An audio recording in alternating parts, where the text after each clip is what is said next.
skincare, to the ingredients, and when to use them.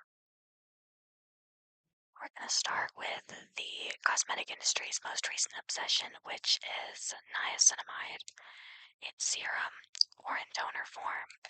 Niacinamide is a pretty light, pretty good to work with ingredient. It tends to work well with things like retinols, hyaluronic acid. It plays nice with most skincare ingredients. When to apply niacinamide, firstly, would be either in the morning for your sunscreen or in the evening, a little bit before you go to bed. You want it to fully absorb. You don't want to have a wet skincare face, lay on your pillow, and then turn on your side. You want the skincare in your skin, not on your bedding. Layering niacinamide, usually you want to start anything over 10%. You want to start by using 2 to 3 times a week after a proper batch test. 2 to 3 times a week, and very slowly, very carefully increase to daily use, specifically with higher concentrations. I have this one from SkinFect. It is a brightening serum and it has 10% niacinamide. You want to be careful with higher concentrations. This toner, however, I'm pretty sure, honestly, it might not even have that high of a concentration because it says nowhere on the bottle the concentration. It is a pretty light toner, so it does work well after a gentle cleanser. Almost always use a gentle cleanser. You don't want anything too heavy with active ingredients because too many active ingredients at once is usually what causes dermatitis, skin inflammation, acne. That really rough, red, scaly texture on your skin can come from too many active ingredients, niacinamide being one of them. Specifically with a niacinamide cream, this is the Haru Wonder 5% niacinamide radiance gel cream. I will keep it really simple with a light cleanser, regular toner, some vitamin C, a little bit of this. I do about 2 fingertips worth for my face and neck, and then I will layer all of that under a just really good ceramide moisturizer. Usually with most active ingredients, you want to finish with a ceramide moisturizer because it's light and it's really gentle on the skin, specifically if you want your active ingredients to work the best. Vitamin C and hyaluronic acid is probably the most beginner-friendly of active ingredients that you can find in skincare because they are in just about everything. When applying vitamin C and hyaluronic acid, you want to start with, like I said previously, a good gentle cleanser. You usually don't want anything with enzymes because they can be an exfoliant and you don't want to. I usually don't exfoliate if I'm going to use serum, my active ingredients in serum form. I save that for moisturizers with active ingredients. For serums specifically, I will gentle cleanse and then you're going to apply your serums 2 to 3 drops, pumps. Seems to be pretty good for the entire face. I like to let it absorb fully, let it dry before I apply my moisturizer and my sunscreen. Just because you want to layer your consistencies thinnest to thickest to make sure everything locks down. It's not like recommended that you apply them in the morning or at night. They work great for both. Vitamin C and hyaluronic acid do really well to lock in moisture and keep you from drying out. I live in a desert, so this is super important. Next is probiotics. I know a lot of people take them, but they do come also in a serum or facial mist form. With applying probiotics, they tend to play very nicely with hyaluronic acid as a good way to just have a very moisturizing skincare routine. Again, best to start with a gentle cleanser. toner, and then apply your probiotic serums, usually before your heavier or thicker moisturizers. Um, it's best to pat or press it in instead of just rubbing it in like I would a regular serum. I know that on their website they recommend just using it in the evening and then increasing frequency. I use this when I remember to use it. I feel like that's just what we all do, regardless of brand suggestion. But I do like this facial mist. It's very hydrating. I do like a nice gimmick. But I do apply all over my face.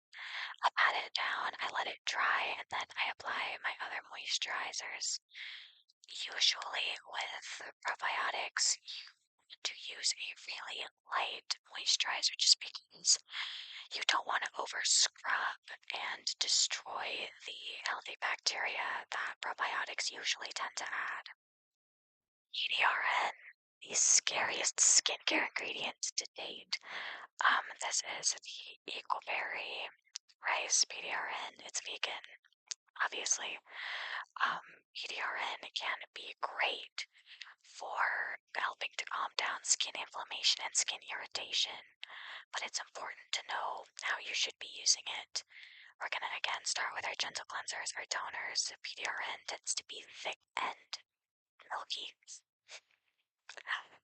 Lord. So you want to apply this towards the end of your skincare routine. Usually this is going to be the last thing you apply with your others after your other serums, but before your creams.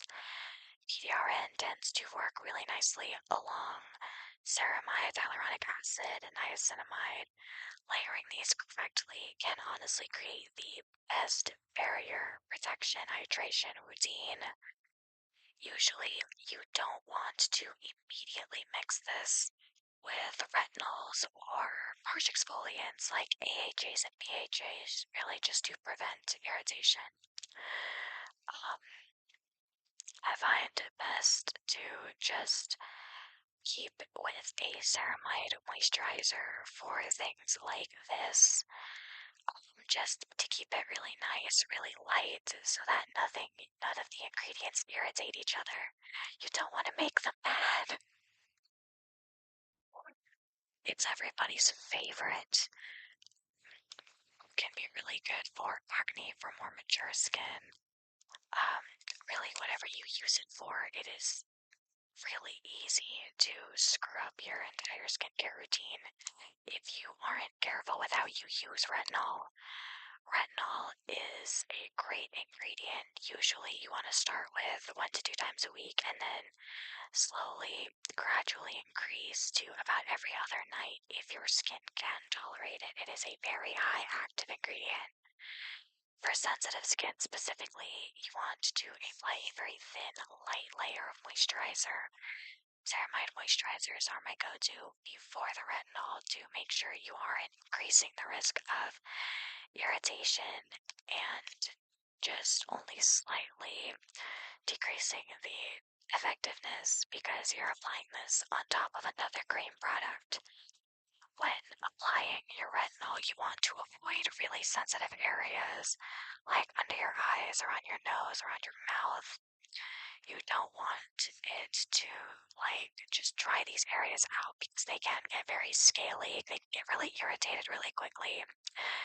I remember making that mistake once. I had a cluster of pimples around the corners of my mouth. It was awful.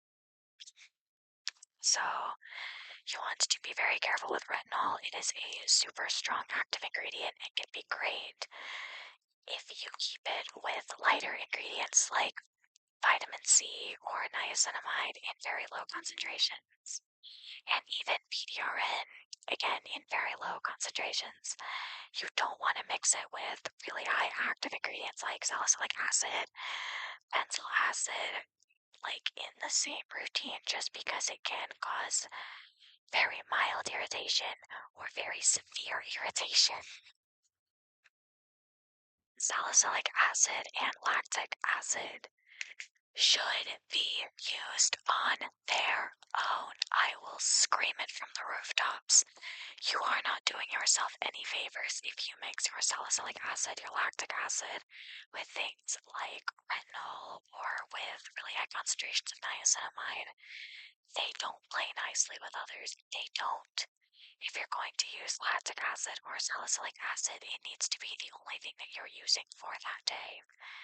A gentle cleanser, just that salicylic acid, lactic acid in whatever form, and then a ceramide moisturizer, ceramide toner with it if you're feeling extra spicy.